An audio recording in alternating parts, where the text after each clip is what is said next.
નિર્ભય એ જ છે જે સત્યના શરણમાં છે. જે અસત્યનો સહારો લે છે તે હંમેશા ભય અનુભવે છે. પ્રાર્થના એવી કરો કે બધું ભગવાન પર જ નિર્ભર છે અને પ્રયત્ન એવા કરો કે બધું જ પોતાના પર નિર્ભર છે.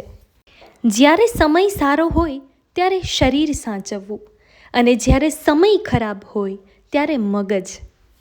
મનુષ્યને બોલવાનું શીખતા લગભગ 2 વર્ષ લાગે છે, પણ શીખ્યા પછી શું બોલવું એ શીખતા આખી જિંદગી વીતી જાય છે.